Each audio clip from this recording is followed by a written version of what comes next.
प्रिय बच्चों, हम लोगों ने अपने पिछले वीडियो में उपयोगिता और गणनात्मक विश्लेषण उपयोगिता का और क्रमवाचक विश्लेषण इसके बारे में समझा था। तो क्रमवाचक विश्लेषण में मैंने आपको बताया था कि क्रमवाचक विश्लेषण को मानने वाले जो अर्थशास्त्री हैं वो उपयोगिता को क्रम के अनुसार रखते हैं, बजाय उसे संख्याओं में प्रदर्शित करने के। वे उन्हें क्रम के हिसाब से कि जो ज्यादा उपयोगी है वो पहले, जो कम उपयोगी है वो बाद में, इस क्रम में रखना पसंद करते हैं। अब हम बात करते हैं अनधिमान वक्र की। तो अनधिमान वक्र को समझने के लिए सबसे पहले इस शब्द का अर्थ समझिए। अनधिमान, या हम यूं कहें जिसका अधिमान नहीं है, ठीक है, जिसमें अधिमान नहीं, अधिमान का अर्थ होता है प्रेफरेंस, वरीयता। यानी जब उपभोक्ता किसी वस्तु, ठीक है, के लिए जो भी संयोग बन रहे हैं, कोई भी दो वस्तुएं और उनके लिए जो भी संयोग बन रहे हैं, और उन संयोगों में से उसे कोई भी संयोग दे दीजिए, उसके लिए वो बराबर संतुष्ट है। वो नहीं चाह रहा कि मुझे ये संयोग दे दो तो भी ठीक है, दूसरा दे दो तो भी ठीक है। जैसे मैं एग्जाम्पल देती हूँ आपको कि आपके पास, मान लीजिए आप एक दुकानदार के पास जाते हैं, ठीक है, और आप उससे कुछ सामान खरीदते हैं। मान लीजिए आपने 50 रुपए का सामान खरीद लिया, ठीक है, तो अब दुकानदार आपको वापस करेगा 50 रुपए, ठीक है ना। अब दुकानदार जब आपको 50 रुपए वापस करता है तो वो 50 रुपए वो 5-5 रुपए के हिसाब से देता है।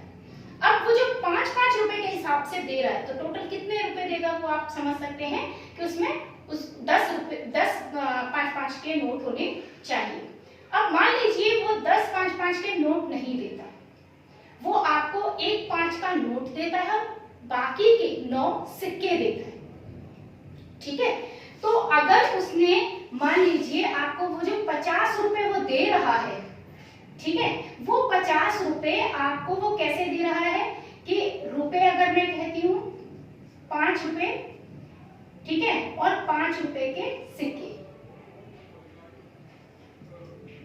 5 रुपए का नोट कह देती हूँ मैं इसे, ठीक है, और यहाँ 5 रुपए के सिक्के कह देती हूँ।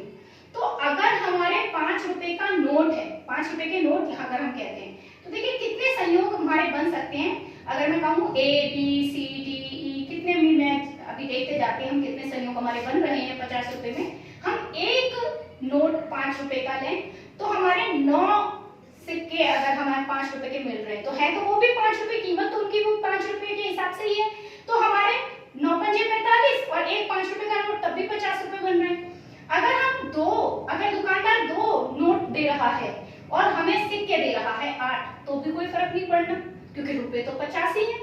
इसी तरह अगर मान लीजिए 3 दे रहा है नोट और सिक्के दे रहा है 7, कोई फर्क नहीं पड़ना, ठीक है। 4 दे रहा है हमको नोट, ठीक है, 6 दे रहा है हमें सिक्के, तो भी कोई फर्क नहीं पड़ना, ठीक। इसी तरीके से हमें 5 दे रहा है, तो देखिए यहाँ कितने, मैं आपको F G H कितने संयोग बन रहे हैं। अगर मैं इस संयोग की बात करूं तो अगर हमारे 5 रुपए के 5 नोट दे रहा है, ठीक है, और हमें 5 ही सिक्के पकड़ा रहा है, ठीक, 5 की जगह 6 अगर वो नोट दे रहा है तो हमें 4 सिक्के देगा, ठीक। अगर वो 6 के बाद हमें यहाँ पे 7 दे रहा है तो हमारे 3 सिक्के हो जाएंगे। नोट अगर वो हमारे 7 के बाद 8 दे रहा है, ठीक है, तो मैंने देखिए कितने सारे हमारे यहाँ पर बन रहे हैं, 8 एंड सो ऑन। मैं आगे तक लिखने के लिए, समझाने के लिए बस इतना बहुत है कि हमें सिक्के वो कितने दे रहा है, नोट कितने दे रहा है, इससे ग्राहक का कोई लेना देना नहीं है। उसको समान संतुष्टि मिलेगी, चाहे उसे 1 रुपए, मतलब 5 रुपए का एक ही नोट मिले और 9 सिक्के मिल जाए, चाहे उसे 2 नोट मिले 8 सिक्के मिल जाए, चाहे उसे 3 नोट मिले 7 सिक्के मिल जाए एंड सो ऑन। तो जितने भी नोट या सिक्के उसको मिलेंगे वो हर एक में खुश रहेगा। क्यों? क्योंकि कीमत तो उतनी है, 50 रुपए ही देने हैं उसको दुकानदार से वापस और 50 ही उसको मिल रहे हैं। तो अनधिमान वक्र क्या कहता है, यहाँ पर किसी भी संयोग का प्रेफरेंस नहीं।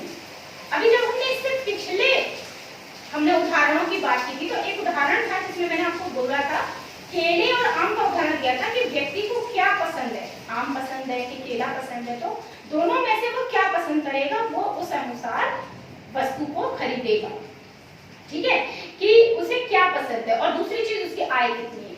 बट यहाँ पर आय का नहीं है मतलब, यहाँ पर संतुष्टि का स्तर किस आधार पर देखा जाएगा, तो उसमें वहां हमारा क्रम है। अब मान लीजिए किसी व्यक्ति की आवश्यकताएं हैं भाई भोजन, कपड़ा, मकान, तो पहली वरीयता क्या है भोजन, दूसरी वरीयता क्या है कपड़े, तीसरी वरीयता क्या है मकान, ठीक है। तो ये अधिमान है, ये उपयोगिता का क्रम है। तो क्रमवाचक विश्लेषण में इस क्रम में हम अपनी उपयोगिता को दर्शाते हैं। लेकिन अनधिमान वक्र क्या दिखाता है कि जब दो वस्तुएं हैं और दोनों वस्तुओं में से हमें बहुत सारे संयोग बन रहे हैं उन्हें चुनने के, कि हम किस वस्तु को ज्यादा चुनें, किस वस्तु को कम चुनें। लेकिन वस्तु को ज्यादा चुनने या कम चुनने, ठीक है ना, के लिए हमारा, ठीक है, तो अगर हम कोई भी वस्तु कम चुन रहे हैं, कोई भी वस्तु ज्यादा चुन रहे हैं, उससे लेना देना नहीं है। संतुष्टि हर संयोग के लिए उपभोक्ता को बराबर ही हो रही है, उसको सब कुछ उपयोगी लग रहा है, चाहे ए ले ले, चाहे संयोग बी ले ले, चाहे संयोग सी, चाहे संयोग डी, चाहे संयोग डी, तो कोई भी संयोग हो उसको कोई प्रॉब्लम नहीं है, वो संतुष्ट है। तो ऐसी स्थिति में जो वक्र बनते हैं उन्हें हम अनधिमान वक्र कहते हैं। पहले तो ये समझिए, तो अनधिमान वक्र क्या है, किन्हीं दो वस्तुओं के उन सभी संयोगों को प्रदर्शित करता है जो उपभोक्ता के लिए समान रूप से उपयोगी हैं। इनकी उपयोगिता का क्रम समान होगा, ठीक है। संयोग बदल रहा है लेकिन उपयोगिता का क्रम समान है, इनमें कोई फर्स्ट सेकंड थर्ड नहीं है, उपभोक्ता के लिए सारे क्रम समान है। अब हम बात करते हैं अनधिमान वक्र की विशेषताएं। अब विशेषताओं के लिए मैं आपको पहले इसका एक ग्राफ हम हल्का सा प्लॉट करके देख लेते हैं। तो मैं ज्यादा लंबा नहीं बनाऊंगी, छोटा एक ग्राफ बनाऊंगी, इतने सारे पॉइंट्स का नहीं बनाते हैं, छोटा सा एक ग्राफ तैयार कर लेते हैं, ठीक है। चलो एफ भी ले लेते हैं हम लोग, ठीक है। और हमने एक ग्राफ बनाया, अभी जल्दी जल्दी बनाने के लिए हम थोड़ा जल्दी जल्दी कर लेते हैं इसको। 1 2, तो ये हमारी इक्वल होती हैं, है ना। ग्राफ पेपर आप लोग जनरली देखते हैं, आप लोगों ने देखा होता है, साइंस की कॉपी में होता है, तो उसमें बकायदा स्क्वायर्स बने हुए होते हैं, ठीक है। तो ये इक्वल आप लोग स्केल से ले सकते हैं, जो सेंटीमीटर स्केल होता है उससे आप लोग इक्वली बना सकते हैं। तो इक्वल होने पर आपका ग्राफ बिल्कुल ठीक बनता है, ठीक है। अब मैंने यहाँ पे 5 रुपए के नोट ले लिए हैं, ठीक, और यहाँ पे मैंने 5 रुपए के सिक्के ले लिए हैं, ठीक है।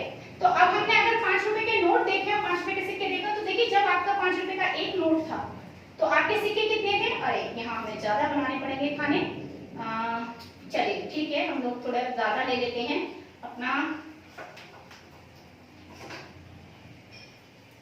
इसको मैं थोड़ा साइड में कर देती हूँ, ठीक है।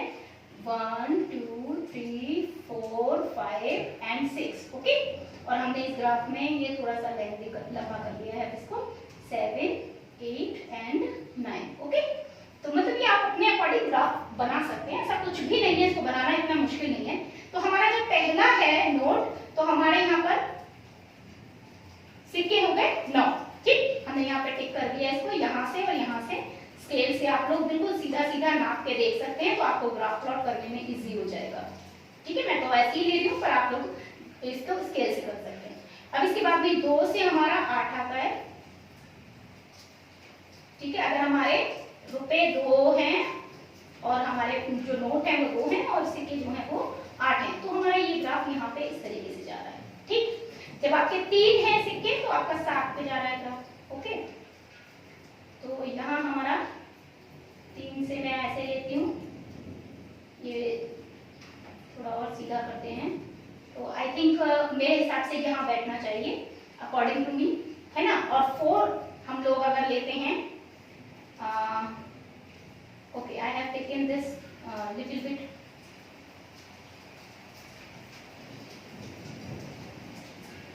ठीक है, मैंने थोड़ा सा लिया है, चलिए कोई बात नहीं है, मैं समझाने के लिए ये काफी है आपका। हाँ, तो यहाँ पे हमारा जैसे ये 6 है और ये 4 है, तो ये आपका हो गया, ठीक। तो यहाँ पे अब अगर आप देखते जाइए नीचे की तरफ जा रहा है आपका ग्राफ नीचे जा रहा है, ध्यान से देखते जाइए। तो मैं आपको यहाँ मेरा उद्देश्य सिर्फ आपको ये दिखाने का है कि जैसे जैसे हम जा रहे हैं नीचे जा रहा है हमारा ग्राफ जो है, तो ये ग्राफ कुछ इस तरीके से जा रहा है। है। ठीक है, तो हमारा जो अनधिमान वक्र है उसकी पहली विशेषता यही है कि वो हमेशा मूल बिंदु की तरफ उन्नतोदर होता है। अब what is the meaning of उन्नतोदर? उन्नतोदर क्या चीज हुई है ना? तो देखिए, आप लोग साइंस में जनरली पढ़ते हैं कि ये जो उभरी हुई सतह होती है इसे हम उन्नत सतह या इसको हम उत्तल सतह कहते हैं। ठीक, और अंदर की तरफ जो धसी हुई होती है इसे हम अवतल सतह कहते हैं।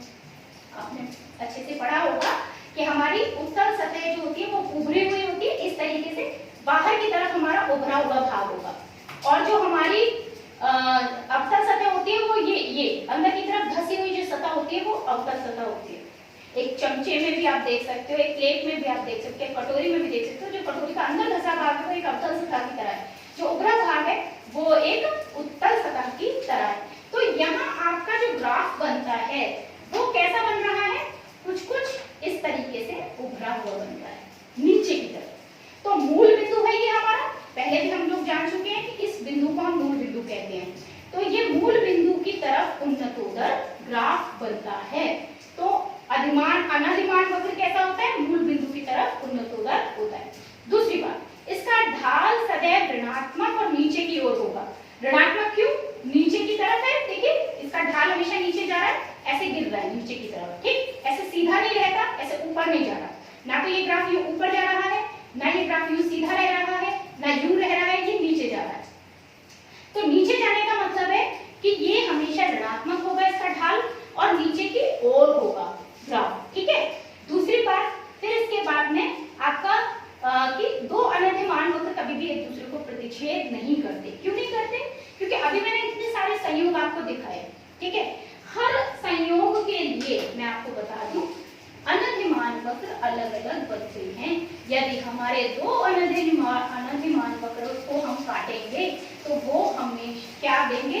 एक ही समय पर, ठीक है, एक ही बिंदु पर दो संयोग एक साथ हो रहे हैं, और ये संभव नहीं है। क्या दुकानदार आपको जो 50 रुपए दे रहा है, क्या वो 50 रुपए आपको एक 50 का 5 रुपए का नोट और 9 5 रुपए के सिक्के तथा 2 5 रुपए के नोट और 8 5 रुपए के सिक्के एक साथ दे सकता है? नहीं।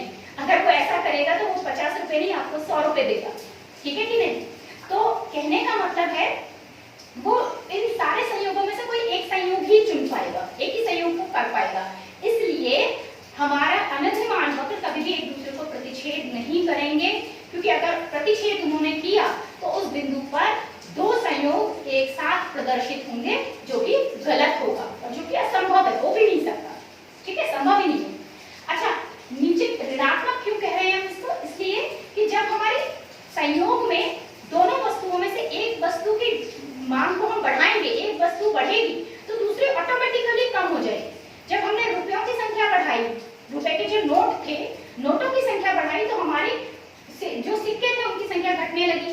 अगर हमने रुपयों की संख्या बढ़ाई, वो घटाई, तो सिक्कों की संख्या हमारी बढ़ने लगी। कहने का मतलब है एक को अगर हम घटाएंगे तो दूसरा बढ़ेगा, एक को बढ़ाएंगे तो दूसरा घटेगा, इसलिए ये ढाल हमेशा ऋणात्मक ही होगा।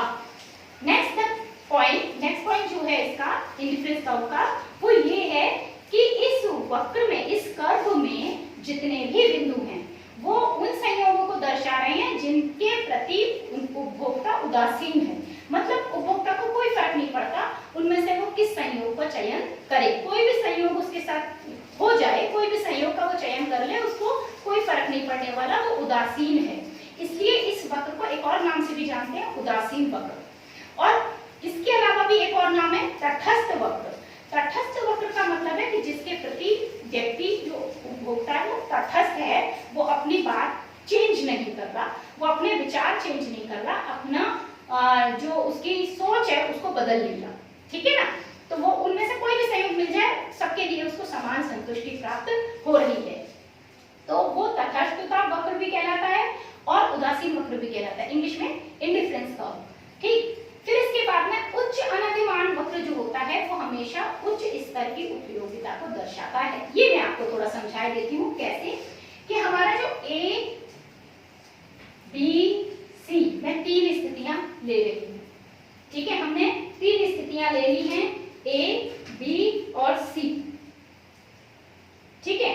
अब जो हमने ए बी सी ये 3 स्थितियां दी हैं, इनमें मान लीजिए हमने बात करी, अगर जैसे हम लोगों ने कहा कि हम लेना चाह रहे हैं आम और केले, ठीक है, हमने ऐसे ही ले लिया।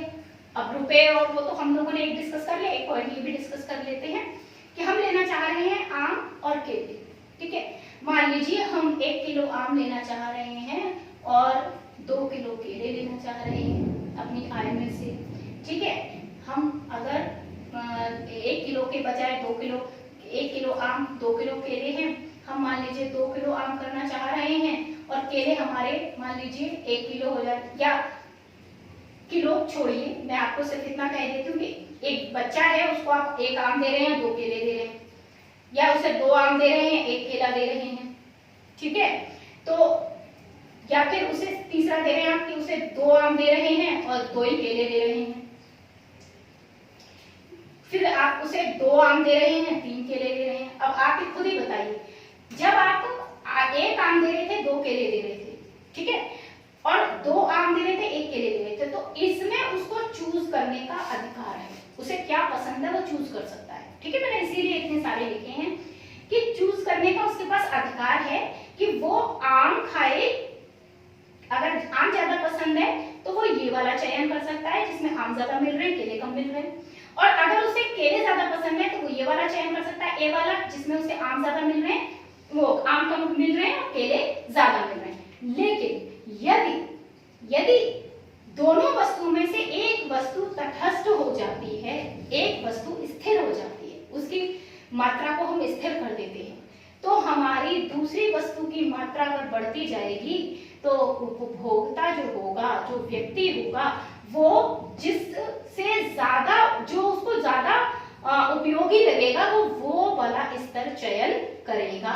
तो अगर इसमें ही मैं आपके ग्राफ बना दूं, ठीक है, तो मैं सी और डी के लिए बना रही हूं, एक ग्राफ मेरा ये बन गया, एक ग्राफ मेरा ये बन गया, कैसे ध्यान दीजिए, 0 और मैंने ये लिया 1 2 3, ऐसे करके मैंने ले लिया है 1 2 3, ठीक है, 4 की इसमें जरूरत ही नहीं है हमारी, 1 2 3, ठीक। अब मैं ए वाले के लिए मेरे को लेने की जरूरत नहीं है क्योंकि मैंने ए के लिए ग्राफ नहीं बनाया, बी के लिए ग्राफ नहीं बनाया, मैं सी और डी की बात कर रही हूँ। तो मैंने लिया, देखिए सी हमारा जो यहाँ पे हम आम ले रहे हैं और यहाँ पे हम ले रहे हैं केले, ठीक है।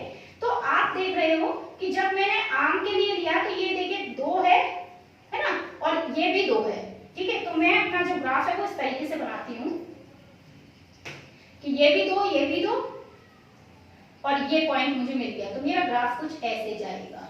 आई नो कि ये ग्राफ पहले हम लोग ड्रॉ कर चुके, इस तरीके से जाएगा।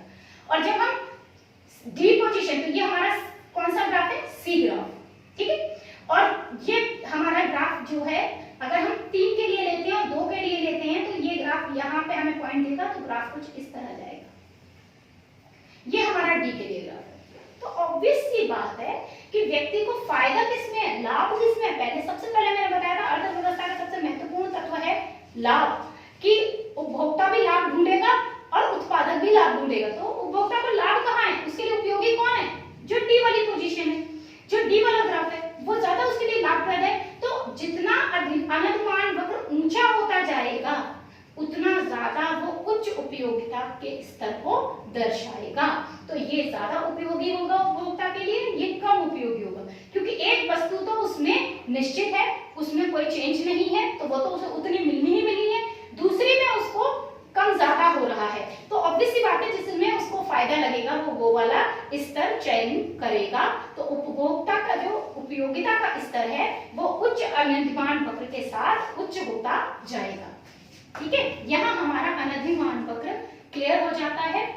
एक चीज और मैं छोटी सी बता दूं आपको कि सामान्यतः वैसे ये कोई हार्ड एंड फास्ट रूल नहीं है कि अनुमान वक्र कभी यहाँ काट नहीं सकता या यहाँ काट नहीं सकता, एक्स एक्सिस को नहीं काट सकता या वाई एक्सिस को नहीं काट सकता, पर सामान्य रूप से ये नहीं काटता, क्योंकि अक्सर ऐसा बहुत कम संभव होता है कि 2 वस्तुओं में हमेशा एक वस्तु पूरी तरह से चयनित हो जाए और दूसरी वस्तु चयनित हो ही ना, ठीक है। अक्सर क्योंकि ये बाजार होता है, बाजार व्यवस्था होती है, तो इसमें सामान्य रूप से, देखिए ये बहुत कम है कि आपको नोट ही नोट मिले, रुपए के साथ सिक्के ना मिले, है ना। तो हो सकता है आपको सिक्के भी मिले, रुपए। तो कहने का मतलब है कि अक्सर हमारे ये संयोग नहीं बनते कि या तो सिर्फ एक्स एक्सिस पे या वाई एक्सिस पे, यानी कि हमें केवल एक ही वस्तु का संयोग मिले, दूसरी वस्तु बिल्कुल ही ना मिले।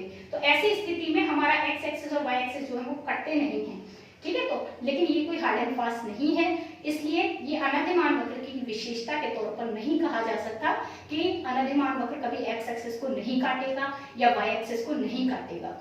संभावनाएं बन सकती हैं विशेष परिस्थितियों में, ठीक है। तो यहाँ तक ये अनधिमान वक्र हमारा हो जाता है। अपने नेक्स्ट वीडियो में हम इससे आगे की चीजें समझेंगे, आगे के पॉइंट समझेंगे। उपभोक्ता का बजट किसे कहते हैं, बजट रेखा क्या होती है, इनके बारे में जानेंगे।